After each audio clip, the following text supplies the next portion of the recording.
Good day. This is HJT Views on Current Affairs.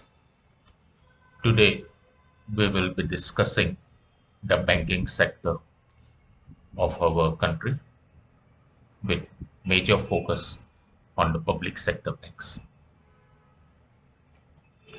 We are all doubtless aware that since the year 2017, the government of India has been going through the process of merger of public sector banks. The merger started with the State Bank of India, merging the Mahila Bank and all its affiliates such as State Bank of Patiala, State Bank of Travancore, State Bank of Jaipur, State Bank of Bikaner, etc. within itself. It then moved into the Bank of Baroda, which took over Vijaya Bank and Dena Bank, proceeded further with the Punjab National Bank taking over Oriental Bank of Commerce and United Bank of India, Indian Bank taking over Allahabad Bank, Canara Bank taking over Syndicate Bank, and Union Bank of India taking over Andhra Bank and Corporation Bank. While these mergers are more or less true, and it seems that the public sector banks appear to be coming out of their problems of bad loans, provisionings, non performing assets, profitability issues, etc. The question that still remains is, do we need so many public sector banks? Also, the question still remains about what public sector banks of like Bank of India and Central Bank of India, what is their future? What is it that the government wants to do with these banks? That question still remains unanswered, but currently those banks continue to be public sector banks. The question in everyone's mind is, do we need so many public sector banks? I believe that this mergers that we have done are only the first set of mergers. The second set of mergers will occur after a year or two. India needs not more than 3 or 4 large public sector banks so that they can service the country. There is no doubt that we need public sector banks. You need to service the country in terms of social banking, in terms of financial inclusion. If public sector banks had not been there, the Prime Minister's plan of crediting the, the food grains and subsidies, etc., directly into the bank accounts with no middleman would have been a great failure.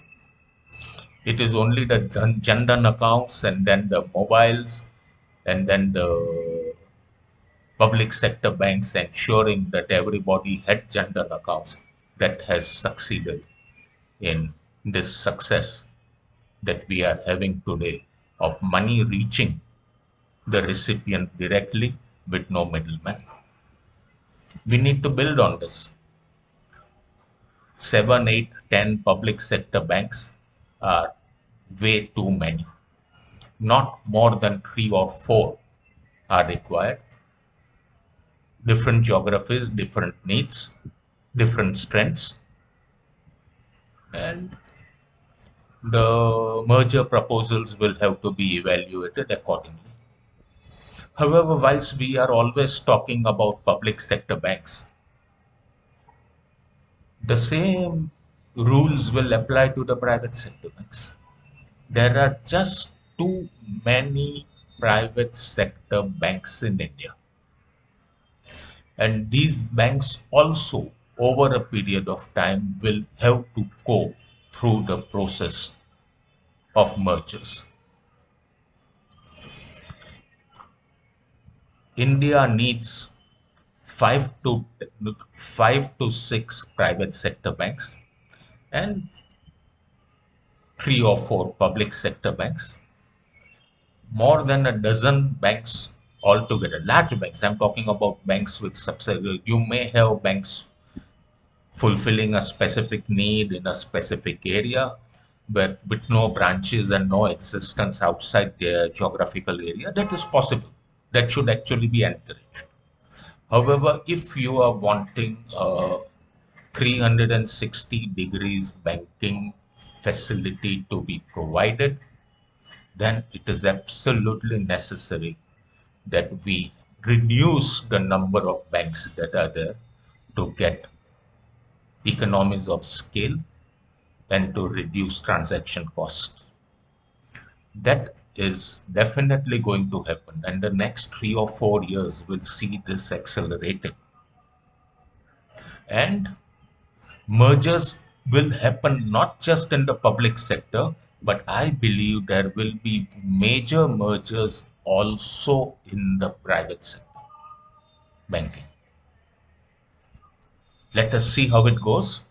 But banking in India, after a long time, is looking up now. The NPAs have come under some control.